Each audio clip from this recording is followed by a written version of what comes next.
एक बार एक महात्मा और उनके भिक्षु धर्म प्रचार के लिए एक नगर में गए हुए थे। वो उस नगर में सभी को उपदेश दे रहे थे।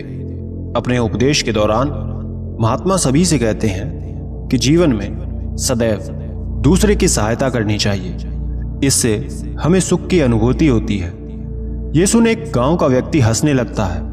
उसका इन सब में कोई विश्वास नहीं था। वो उन महात्मा और उनके द्वारा दिए गए उपदेशों को ना तो सुनना पसंद करता है और ना ही उसमें विश्वास करता है। उसे लगता है कि ये सब झूठ और असत्य बातें हैं। वो महात्मा से कहता है कि ये सब असत्य बात है, मैं ये नहीं मानता। जो सुख स्वयं की खुशी में है वो किसी दूसरे की में कहाँ। महात्मा कहते हैं, क्या तुमने किसी की आज तक सहायता की है, किसी के लिए कुछ किया है? व्यक्ति कुछ नहीं कहता। तब महात्मा कहते हैं कि नहीं किया ना। जब तुमने कोई धर्म का कार्य किया ही नहीं तो तुम्हें कैसे पता होगा कि यह सत्य है या असत्य?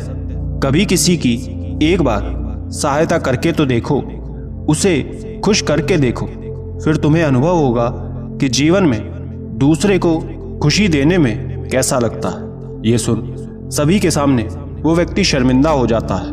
वो ये बात जानता था कि उसने आज तक कोई भी ऐसा कार्य नहीं किया है।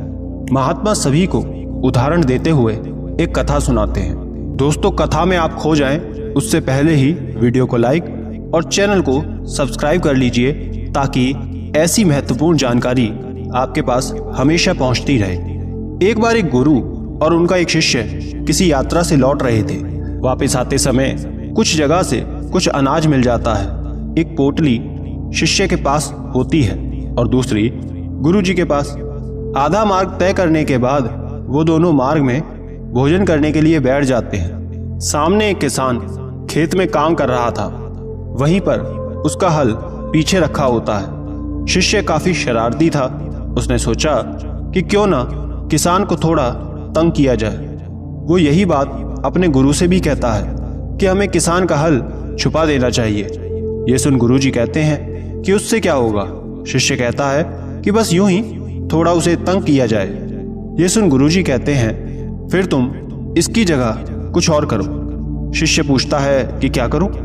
तब गुरुजी कहते हैं कि स्वयं के अनाज की पोटली में से एक पोटली उसके पास रखाओ और फिर देखते हैं कि वो क्या करेगा। गुरु के कहे अनुसार शिष्य धीरे से जा अपने अनाज की एक पोटली